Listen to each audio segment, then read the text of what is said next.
Okay, welcome to my podcast on the future of business and technology.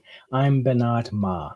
In this episode, I'm joined by Amanda Kahlow, founder of AI startup OneMind and former co-founder and CEO of Six Sense, to explore how AI is transforming sales, why she wants people to replace themselves with technology, and how her deeply personal journey shaped her bold vision of the future. Hi, Amanda. Hi, good to see you again. Yeah, it was so lovely to meet you at the Founders Forum where we shared the stage for a panel discussion. And I thought I need to have you on my podcast. There were so many interesting points you were making. It was a good time. We had a good audience there. What Absolutely. an amazing event. If you don't know it, it's absolutely incredible for founders. Yeah, one of my favorite events of the year. Absolutely. You've gone from building a $5 billion company to motherhood and now founding an AI startup. Tell us about your journey and maybe the moments that most redefined your identity along the way. Yeah. So in fairness, I didn't build the full 5 billion. So I had a part and was there for the first 6 or 7 years and then took some time off. But the company has done tremendously well under the new leadership as well at Six Sense. But I started Six Sense in 2012. So Six Sense was my passion. It was my everything. I gave my all to Six Sense from the first day. If somebody told me how hard it was going to be, I don't know that I would have actually taken it on Mhm. that early on. I was getting up at 5 in the morning and working to 9 at night and running to work in the morning, and it was my everything. And I thought that's the way life was supposed to be at the time. After Six Sense, I took some time off and I had some babies. And, I always knew deep down that I wanted to be a mom. And I knew that was my higher purpose in this world. And that time and having children and having two children, and I did it on my own. I adopted my first and did a miracle IVF baby, sperm donor, my eggs surrogate. So all the combinations of miracles that could possibly happen after 9 rounds of IVF. I Incredible. realized, thank you. I always said I wasn't going to go back to work when I was done with Six Sense. I thought, all right, I'm good. I had a run. It was amazing. It was hard. It was the highest of highs and the lowest of lows, um, and everything in between. And I thought I was complete. I was good. I was just going to be, a professional golfer, not really professional, but like I was playing 5 days a week, and I had to set an unachievable goal for myself. So I set, getting my handicap down to a certain number, shot the best game of my life, and literally never picked up a golf club again after 5 years of playing. But having children made me realize that I had more to offer, and I left Six Sense early, and I left you know, before I was done personally, and I had this opportunity with OneMind. The technology came out of a lab, so they had been working on it for about 5 years, and they came to me and said they needed a CEO, and they were trying to figure out what vertical we should go into with this concept of a face, voice, and brain. And immediately, like over the weekend, I was like, wait, this can go into go to market and replace salespeople from top of funnel all the way through to customer success and support. And when I got clarity on that, I realized that I have a bigger purpose, my higher purpose. I got very clear on my personal mission statement about 10 years ago that I'm a passionate, positive, spiritual warrior to empower women and girls. And the number one thing that I could do to empower women and girls was to get back in the seat, that I wasn't done. And being a mom was the hardest job I've ever done and still do, of course.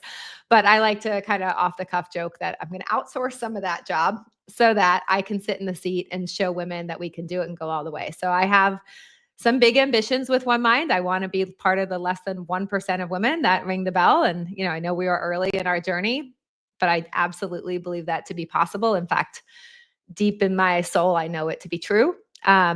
Also believe that's how you manifest things. You have to believe it with positive emotion and positive intention, and that's how we create things in this world.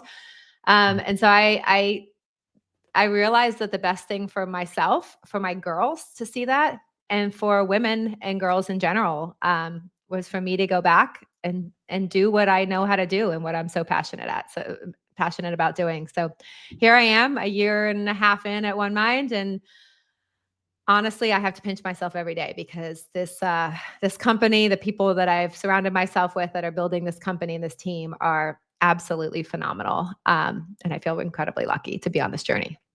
What a fascinating story, and what an inspiring mission to say you want to inspire and empower girls and women. Amazing.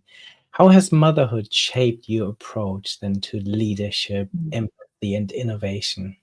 So I mean, you feel connected to a higher purpose when you have littles, right? That are like relying on you. And you're not in this, I didn't realize it when I wasn't a mom, that everything I was doing was more about myself and, the company and technology and not about the world. And I think you have like a deeper understanding and appreciation for the world when you become a mom. And it also made me 10 times better. We hired an AE last week, and she said, she's a mom of 4, and she's the sole provider in her family. And she's like, "Are you worried about that?" And I was like, "No, I'm actually stoked because I know as a mom, one, I work 10 times harder when I'm working. I am so much more efficient. I mean, I've got 100 lists everywhere, like little everything to keep every hour of every day and priorities. I am just laser focused on my time and also, the high impact, high value, high impact, and kind of juxtaposing that to effort and things. And I go through those exercises every day. I also feel like I'm a better leader. Like I have more compassion for my team and empathy for what they're going through. I do drive a high performing culture. This isn't a 9 to 5, and this isn't the job for somebody who wants to kind of coast. A lot of jobs that you can do that. That's not it. This is for if you want to actually be part of a rocket ship and that's going to take off, like come join. We're going to work really effing hard. But we're also going to understand when life comes up. And we're also going to try to do that with as much compassion and empathy as possible. And I think being a mom just makes me, I feel like a mama bear to the team. I actually, at Sixth Sense, it used to call us a family. I don't like that now because I actually think we have our families outside of work, that this is work, but we can also bring some of those traits to the office, and I can bring those to my leadership style. Yeah, I think it's so important to bring this empathy and those emotions and everything to work. But at the same time, I think it's sometimes difficult to balance because you were talking about working from 5 till 9 when you were working at 6, and is that still a challenge? I find time to work all the time. I am very good at putting my phone down on Saturdays, not Saturday and Sunday, but Saturdays to be with my kids. Like Saturdays are my day to like really drop in with my kids. Also, when I'm like making dinner and sitting down with them at night, I do like to like pause my work at 5:30. I will go downstairs. I love to cook, so I'll cook dinner. Usually my au pair will help with the cleanup. But I'll sit with my kids and I will drop in, and then I'm back to work. I go back upstairs for a few hours while she gets them bathed, etc. So every moment is gold for me. Like in every moment I get to sit at the computer and I have an hour and a half before I'm about to go to bed. I actually do go down at the same time as my kids too. So I still get up super, super early, but I go to bed really early. It's just I'm not working straight through, but I can guarantee you I probably have exponentially more productive hours now as a mom with fewer hours, actual hours in the day, than I did at Six Sense. So like, it's not about how much; it's about the quality, not the quantity. Even though the quantity is pretty high as well. Yeah, no, I feel exactly the same. I've got 3 children, and I think you value time more. You want to be Mhm. as productive as you can, both at work and emotionally connected to them when you're with them. Yeah, and the time when I'm working, I'm realizing I'm not just doing it for me. I constantly tell my kids, they're 3 and 5, so they're young. And they're like, "Mom, why do you have to go on a trip?" Or, "Mom, why do you have to go upstairs and work and play with us?" And I tell them, my little joke to them is, "Mommy's working on generational popsicles." And actually, I was like trying to share that with my 5-year-old this morning. She's like, "Why wouldn't you just go back to the store and buy more?" And I was like, "Well, I'm doing it so your kids and your kids' kids and your kids' kids' kids and their kids all don't have to work if they don't want to, right?" So that's my goal, is that you never have to. I grew up below the poverty line. I lived in 22 houses before I was 18. I don't want that for my children. And I want to make sure they always have what they need. I think there's a whole nother question about well, are they going to, like the fact that I did have all that trauma in my childhood is actually partly why I'm successful today. So I worry about that for my children. Like that is in the back of my head at all times, but I would rather them have it easy than have to go through some of the things that myself or others in similar situations did. But yeah, in the back of my mind every day that if I'm working hard, it's not just for myself. I'm working for my kids, down the line. So they don't have to go through what I did. Interesting. Lots of parallels to my backstory as well. And I could talk about this now for days, but let's talk about One Mind and what you're doing there because you're creating emotionally intelligent AI superhumans. Tell me about what they are and how they are performing sales tasks or go-to-market tasks. Yeah. So at One Mind, we're building what we call go to market superhumans. It's a face, voice, and a go to market brain. So think of it as your best salesperson's brain that can do the tasks and carry on a conversation as good, arguably better than your best sales engineer, your best rep. They meet buyers across multiple channels. So they can be on the website, they can answer questions, they can qualify. So think of it as like a human like a qualifying chatbot, but that also can give the pitch and also answer the really tough technical questions like the sales engineer. And then, oh, by the way, they can take you to the sale and convert you. So, for example, HubSpot is a customer and they're seeing a 25% increase in their paid conversion to trials through their superhuman. So she's driving actual revenue for the organization. And then once somebody does sign up, she can onboard you. She can take you through the steps, be like, you need to do A, B, and C. Oh, you're not doing that. Soon she'll be able to give a live demo, read the screen. So there's a lot of things that we're doing that will go to the next level. Um, but yeah, the idea is that it's called One Mind because it's one mind across all your organization. Right now, we hire an SDR, an AE, a sales engineer, a solutions engineer, a customer success manager, and then you've got support chatbots, and you've got teams and offshore teams supporting your customer. But that doesn't serve our customer. So the experience is atrocious if you really think about it from a customer perspective. They've got to go from one human to the next, and the handoff isn't there, and they don't understand, and they have limited capacity and time and knowledge. But what if one superhuman could do it all and take you across the whole life cycle of your journey and help a customer at any point in time? And you don't have to schedule a meeting. You can ask any level of depth of question. And so, what that will do for organizations is obviously it's massive efficiency gains from the number of people that you need to hire, but it's exponential growth, right? It allows us to meet our buyers when they're active, ready, and engaged and helps us grow. But ultimately, we're doing this to serve our customers' buyers. So we're doing this to create a better experience. So we believe these superhumans provide an exponentially better experience for the buyer. And if we do that, everybody wins. So, what sales tasks do you believe AI can and should completely replace today? I mean, there's most. So I would say everything from, qualifying, pitching, doing true solution selling, right? Like if you think about, winning by designs methodology of understanding pain and impact and then providing a solution or a challenger method, become the best salesperson to really empathize with the buyer. I think that's where we have so much sales enablement content and training and all these different methods because we're trying to teach humans to do something that is fundamentally not natural to a human, right? To really dive in and understand the pain and the impact and turn it into a solution and be able to pull up the right case study at the right moment based on what I just heard that's going to answer your pain point. It's hard, right? That we can teach, and that's why only like 10% of our salespeople, are actually excelling because this is actually a difficult task. But we can teach the superhumans to do this in a way that actually is more empathetic than a human and can really dive in, answer, find out who they are, what their pains are, bring in the right information, solution with them, design, build the ROI, the case study, build the pitch, negotiate in real time. Like we have some of our customers now wanting the superhumans to negotiate. I have my superhumans going to go out for our next raise. I literally just got off a call talking about, all right, find out who they are. If they're Sequoia, this is this price that we'll give them. If it's, somebody else I don't know, maybe we'll do it at this price. So she basically has, her guardrails of how, but she can negotiate for the term sheet. So she'll go in and she'll build like she has the whole story. She has all my decks, all the content. She has our case studies from our customers. Depending on where the conversation goes, she can like go in any one direction, and then she goes for the close. And so it's super exciting that where we can go with this. There's so much more because there's all the tasks around the sales process. So the conversation is one, like giving the pitch and sharing the story. But then there's all the I need to understand and navigate the org, and I need to get in and have a relationship with somebody. We're not there yet.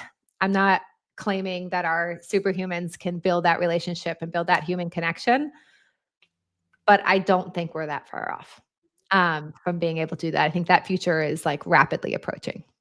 Yeah, scary and exciting in equal measures. Um, What's scary about it? scary for I think people listening to it from a sales, it Mm. working in sales will find it very scary, I think. For Fair. potential, and if they can do this for sales, they can do this for so many other job functions. So that is scary for people that might not be aware of what is happening in the world, I think. 100%. And I don't take that lightly. I do believe we are on the cusp of like, this is a revolution of what's happening to humanity. I'm hopeful and optimistic that this is going to forge a way for a new way that the world operates. And one where everyone doesn't have to strive every day to do jobs that they don't want to do. And those people who do, like myself, who want to actually be in the seat and doing these things, they can.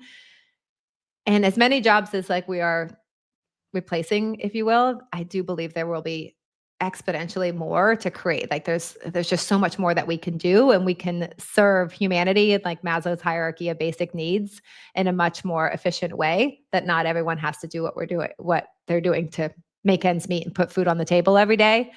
And that's my hope for humanity, that yes, there will be but there will be short-term disruption.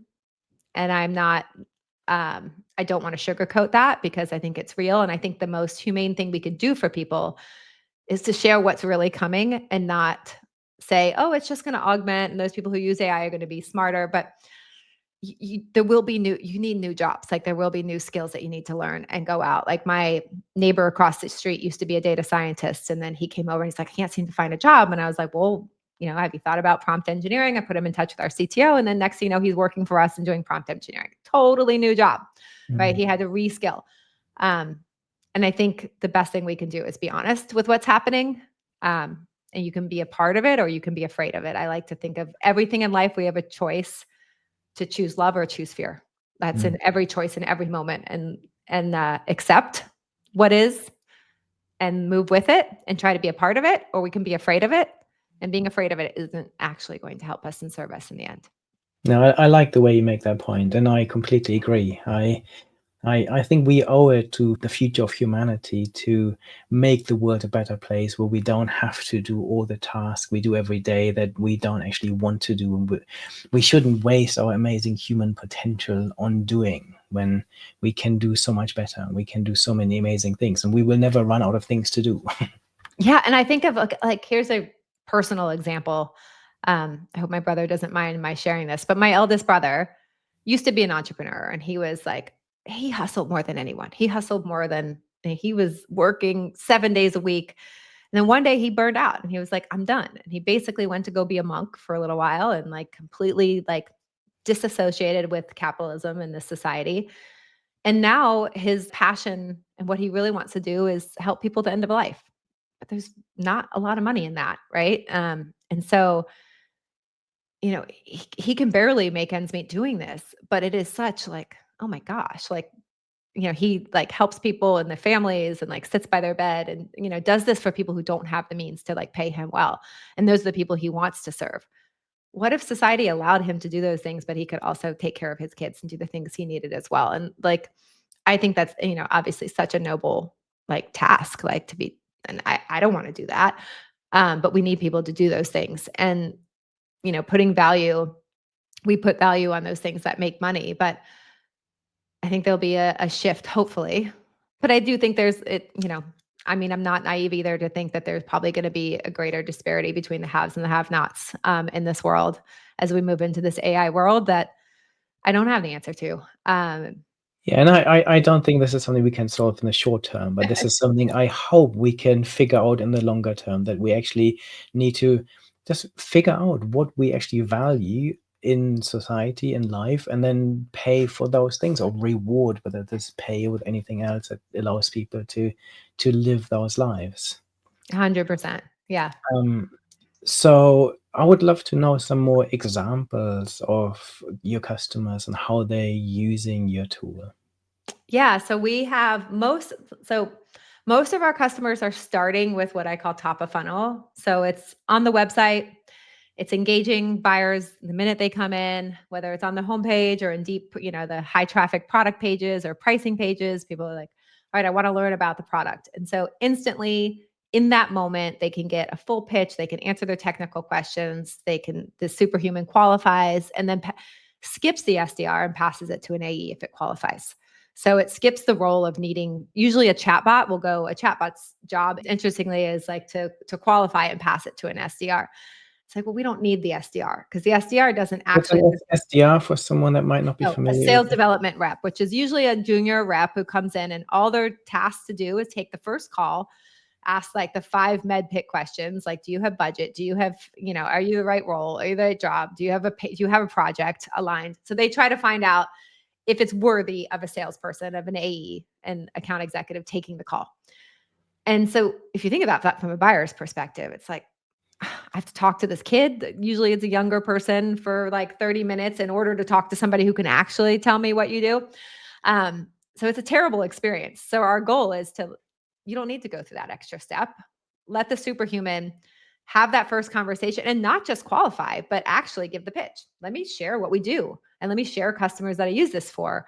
And, we see our customers having 90-minute, like with their customers are having 90-minute, hour, 2-hour conversations with the superhumans to like dive into their use case and like how they would get value. You would never get that out of an SDR. And sometimes you would never get that even out of an account executive, of an Mm. AE. You'd have to get to the solutions engineer to have that depth of conversation. So on the website is the first one. And then companies that have a PLG motion. So this is kind of my favorite use case of the superhuman.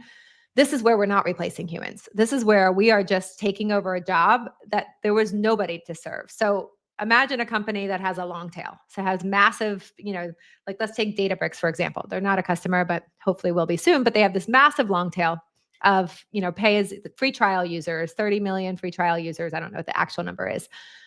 But there's no business model to put a human because they don't know which of those, free trial will actually convert. They try to do some heuristic things to understand, okay, the size of the company or the project or what they're using it for to see if they're going to put a human. But what if I could engage all of them and have a conversation with every single one of those people who sign up for the free trial?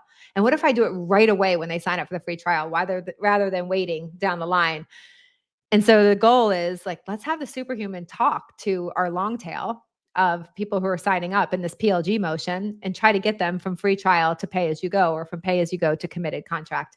So in those places where there is no business model to put a human, that's where she works really well. And then the third use case that we're starting to get a ton of traction is our sales engineer ride along. So imagine on a Zoom call, every call you have a sales engineer. Right now, you bring a sales engineer on to like 1 in 15 calls, something like that, right? Like when it's qualified, you have the right buyers, they're going to have a technical question. Then you bring in your heavy hitting resource. Mm. What if you had that heavy hitting resource on every call? So that it's just sitting there waiting to answer the hard questions. So you get the question about, are you SOC 2 compliant? Well, most people can answer that, but like, like how do your APIs work? What are your integrations? What's the onboarding process? Like, I've got these 5 systems. What would it look like? She can jump in and answer those hard questions in real time. So you don't have the wait time to go back and get a sales engineer and bring them into the conversation. So that's another one. And then we have some customers are using it for onboarding as well. So there's a 5-step process, 10-step process to onboard somebody to our technology they just purchased. How do we have the superhuman engaged and do that step with the humans? Let me take you through and show you how to use this. Yeah, I can see how appealing that is for companies. It's almost a no-brainer if you can make them work. So how do you train them then on the company policy, the tone of voice, their brand, the all of this? How does that happen? Yeah, so it's the way we akin it similar to training a human. You're going to bring in a new CSM or you bring in a new salesperson. What are the sales enablement docs? Where's the knowledge base that they would go to learn all this information? put that in her brain. So we basically give us your sales enablement, give us your first call pitch decks, and then we set you through like a series of flows. Like, what does she need to talk about? She needs to understand who she's talking to, and then where are they in the buying process? And then she would go down different paths based on that. So it's a combination of what we call deterministic AI with the generative. So she has some predetermined flows and paths, which aren't hard to build like old school chatbots. You'd have to actually build all these workflows. It's not like that. It's just, okay, understand who they are. Where are they in the process? Where do we want to go? And then we take them down different flows. And then she has different paths and goals that she's trying to achieve. It typically takes about 2 weeks to get their content in her brain. And that's just like, you give us the information, just like you would give a human. We go away and build it for a week or so. And then there's like a couple weeks of testing. So it's actually a relatively fast process, to be honest. The actual building of the superhuman is not that long. It's just give us the data. What do you want to put in her brain? What do you want her to be able to do? Do you want her to look up who the customer is before she has the conversation? You want to look up the cookies in the past conversations because she has memory? Do you want her to be able to remember? Do you want her to write it back to CRM, etc.? So how do you see this transforming the buyer's journey when your sales agent is an AI that can speak and demo and answer and do this all even better and more precise than a human? I sometimes think that at some point we might end up that all of us also have our own AI agents, and then we just get AI agents to speak to AI agents. How will this work in the future? Yeah, I think you'll have a combination of that. So some people will build like their agent and you'll have agent to agent. So we're building, think of it as like a content management system for go to market. So we're building all of the information and content so that it can be retrieved and answer the question the best that you would want it to, and then take it down certain flows. So whether it's talking to a human or whether it's talking to another agent, it's actually the same underlying technology. You just wouldn't have a face. You don't have the same interface. Like you don't need the face if it's agent to agent, right? Like there's no two faces talking to each other and there's no reason to use up those GPUs to do that, right? So you would just have the data would talk to each other. It would answer the questions, like answer the RFP and then write it back. I think there's sometimes you'll have people wanting to do that, but then I do think there's still places for at least the short while where there will still be humans on the seller, on the buyer side. But yeah, we're moving to a world where I don't know where the humans will be. Honestly, like I think some transactional sales, like, immediate gratification, like, yeah, no, that's still a human, right? And then some of the larger sales that go through procurement, especially if like repeat procurement buys, like those are going to be agent to agent. So, and then there's something always in between. I think there's still going to be a place for humans in the sales process on both sides for at least the next 10 years or 5 years. I don't know. I can't look past 5 years for at least the next 5 years. And then, after that, I don't know. It's really hard to say. So we just have to make sure we're building it for both scenarios. I would love to come back to the discussion on jobs. When we were on the panel together at the Founders Forum, one of the things we talked about was that you might want to incentivize people in your own company to replace themselves by AI. What could this look like in practice, and how do you shift the mindset from fear to opportunity? Yeah, we're trying to find a creative way. We haven't solved it yet, but we have some ideas that I'm working on with the board to say if our employees replace themselves fully, like I replace myself by building an agent that does everything that I do and do it better. So it has to be better. Like even our superhumans, they can't be as good as the salespeople. If they're just as good, nobody's going to buy it. It has to be 10x better. So if you can replace yourself and it's 10x better, which I do think a lot of the jobs that even we have today, like can be, we're thinking about doing creative things like forward vesting equity. Like if you replace yourself with an agent, we will forward vest your equity, for example. So I think there are some really creative like possibilities there. We're not there yet, but I do want to get there. And I want as few people around us as possible. And if you have your equity forward vested, then you can go work on something else and make money. And you're still going to have your payday at the end with one mind. Yeah, and I Like haven't let's take seen. another job. We'll hire you for another job, give you a new package, right? So you have a new salary and a new package, and you have double the equity. Yeah, I think it's a fascinating idea, and I'd love for you to make this work and create a model that others could replicate. I don't think it's that hard. you know? No. Like, and it's just some like, there are some objective with some subjective criteria to like, what does that mean, in your job? Or maybe it's 80% and then we like, or you get a new equity pack. Maybe we up your equity. You keep your salary and you work on something else and we like we double your equity. So if you had 1%, then now we've just like forward invested that 1% because you're good. You did that job. And now, but it's also, I should give more. Like I'm like debating against myself right now, but it's not we're giving you equity for like the time that a human can work in the hours in a day. If you've done this, you've created an agent that can work infinitely 24/7 and do the job of like 100 of your equivalents or 1,000 or whatever it is, right? So shit, my employees need to negotiate with me a little better. Yeah, that would be so many interesting discussions taking place, I think, So in the fun. future with Like, this. how fun is it to live in a world like where none of the playbooks and the rules apply anymore? I look at this as like every day is like my thing I have a sticky on my wall over here. It says, what did I get wrong yesterday? You know, always looking for like challenge myself. Like, where did the team get this wrong? Where are there opportunities that we're missing? And I think we all know this, but we have to remind ourselves to do this, Mm. like working on the business, not in the business. I think those like key concepts are just so critical in leaders in today's world that we're moving towards. Mm. So if AI can handle most go-to-market functions, what are the unique human traits that you believe will matter the most in the future of business? I mean, I think we like going back to full circle in this conversation, like the empathy side. I'm trying to build that into the superhuman, but will they really? They don't actually have it. They just mirror it, right?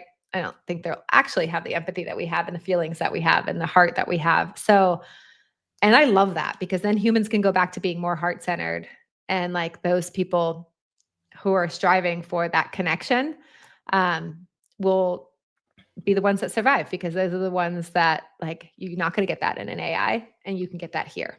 Um yeah, I mean it's tough because like thinking outside of the box and creativity and like all of those things like it's all gone because AI is going to do that better than us, right? So how do we go back to being human? Like let us be human and let the AI be the smartest person in the room. Yeah, fascinating. So you think AI will be more creative than humans too? Oh yeah. Yeah, 100%. I mean, we're just scratching the surface. Look what it like, look at some of the stuff it can produce, in videos and, like, creative strategies, and does it get it 100%? No, but will it eventually? I think we're so close. I'm like, this is just the beginning. Like, if you even look at One Mind, where we were a year ago, I had this, like, awful avatar that was like it was a gaming quality. She looked goth. It was terrible. And I had to, convince investors when we were doing our seed round. I promise it's going to be photo real and she's going to have empathy and she's going to be able to move her hands and, really connect and look in the camera. And you had to make this leap of faith. I was like, "Oof, really? Like this is awful." He looked at it. It was bad, but I knew could get there, and I knew we were going there. So like I saw it, and it took a special investor, which we have to see it as well. And now it's like, oh my gosh, she's so good, and she's even just going to get better. It's just going to get better. Like we're just beginning. It's interesting. You refer to your superhuman as she.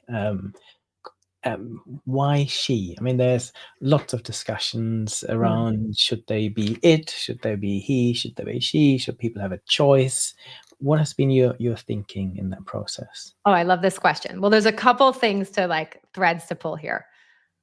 One is there's a reason why I should not make it a she, because I think that a lot of people are like, oh, it's the helper, right? In this helper task and motherly, tell women every day, women, if you're listening to this, if you are in a boardroom or you're in a meeting and you're trying to climb the ladder and get where you want to go, don't ever offer to get somebody food. Don't ever offer to like go get the drinks for everyone. I know you want to do that because it feels good and like, oh, I want to help and we want to be the helpers. But like I used to, back in my 6 10 days, I remember my board meetings. I would always get there first. I would pick my spot so that everybody has to look at me when they're looking forward because I'm owning the room. I don't want to be behind them. And I push the chair out next to me to create my space, like create energy in the room. So to the point of like it not being a helper.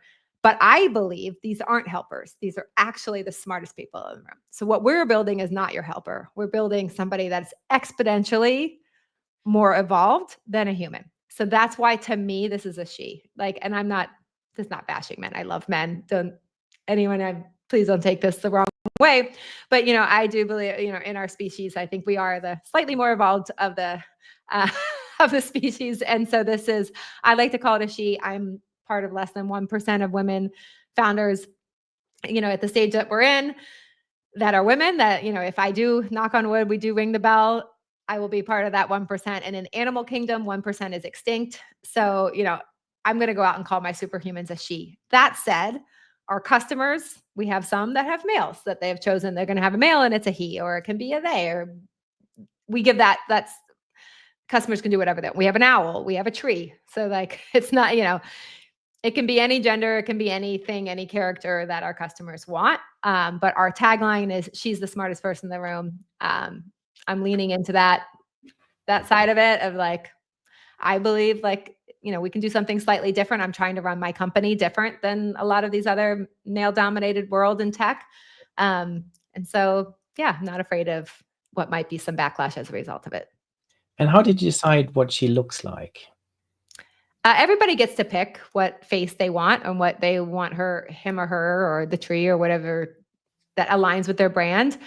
Ours just happens to be our head of product because she looked great and she had a great personality. And we're like, all right, Sabina, you are now Mindy.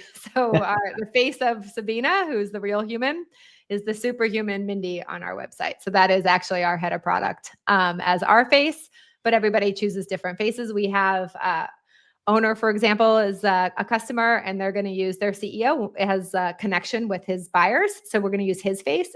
Doesn't typically happen that way. Also, Jocko from Winning by Design, he used his face, and it's Jack, who's a clone of Jocko. Typically, we don't clone people. I'm not really in the business of cloning. I will do it if there's a special exception like these cases. I like to do more like find somebody like you would hire a model if you were doing clothing, right? So find somebody who aligns with your brand and has the personality of your brand that you want to convey to your customers. Eventually, I want to let the buyers choose who they're talking to. Mhm. So the goal is not like you would always talk to Mindy, but the goal is you can choose somebody who's culturally aligned to you, has the same accent and speaks the same language and has like the same, same values, if you will. Could you imagine being able to like choose who you buy from? Like at the end of the day, and that's like kind of the debate on the other side of the equation of like why you still need humans is because they have these relationships. Well, not every human gets along with everyone. I know I'm not everyone's cup of tea. I think I'm pretty good salesperson. I do well, but I don't do well with everyone, right? So like having that balance of allowing the buyer to choose, that's the holy grail. We're not there yet, but we're working towards it. Yeah, It's and not I think this is a super fascinating conversation to have with brands in particular and people that manage a brand of a company, because there are so many implications for so many different things. When you talk about a customer choosing the voice, choosing the person, what they look like, their cultural background, what is the role of the brand then? I've just started writing a few articles on will the brand still matter in the future, and yeah, and do we need emotionally intelligent AI superhumans in a world when agents speak to agents and Yeah, it's a everything? good question. But I mean, you have multiple salespeople who have different cultural affinities that are still speaking, and they're not holding the brand guidelines tight to the chest, right? Mm, So yeah, like you may want to like keep your superhuman looking be Mindy because that's the brand of the face that you want of your company. I love it when people choose Mindy's face for them because that's us getting out there more and more and more. Like people know they're like, oh, that's a woman because that's Mindy. And like even though she might have a different name for somebody else, they know it's our Mindy. But yeah, I think that's a question for the brand experts, not for me. So we just give the options to our customers to do whatever that they think will best serve their buyers and their market. And it's a really good question. Like I don't know, but I kind of look at it as like you got so many different sellers out there and you want to have diversity. I think diversity even yeah, actually now as I say this out loud, yeah, we want diversity. Like how could we not want that? Right? Who in their right mind would say, "No, I just want it to be like the white woman on our website." I don't, you mm. know. I would love it to have like diversity through every conversation. And sometimes you want to talk to somebody who looks like you, and sometimes you don't. And like, I don't want to Mm. talk to another white person. I want somebody who like I can learn from and like learn a new culture or whatever else. So it may not be somebody who looks like you. It might just be somebody that you want to lean into and learn in the process. Very true, very true.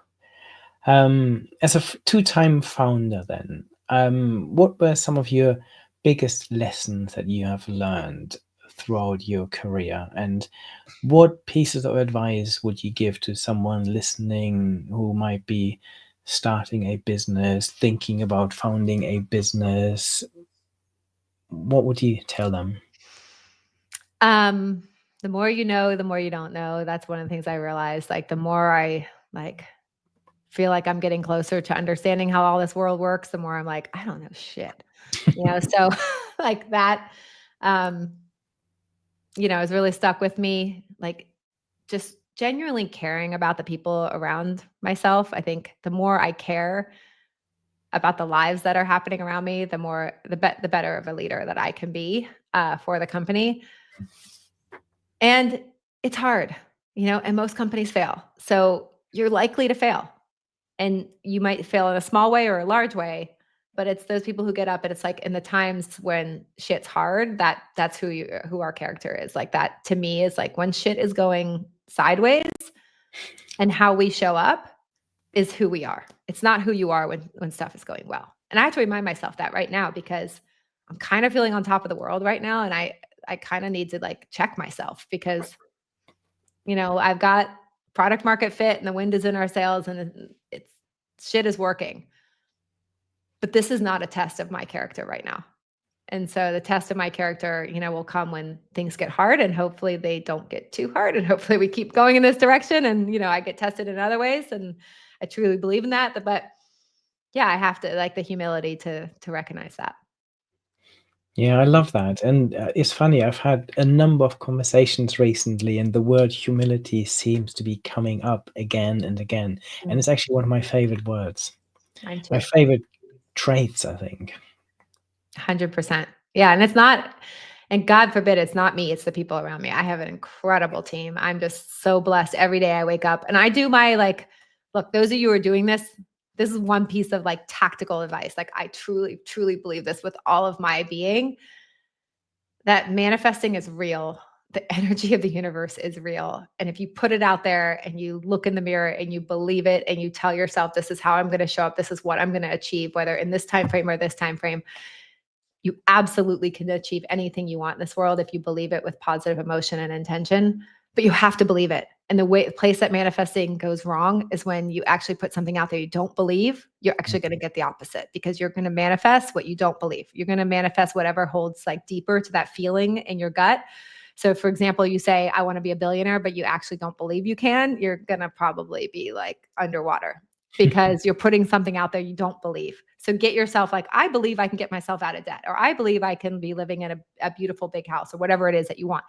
Put a goalpost that you can believe and strive towards that first, hit that, and then go to the next versus like being far out there. Now, if you believe you can do that, go fucking do it and go all in on it. But yeah, just like the reminders, like I am a big, like I look in the mirror and I say things to myself every morning and a reminder of how I want to show up and who I want to be and what we're going to achieve.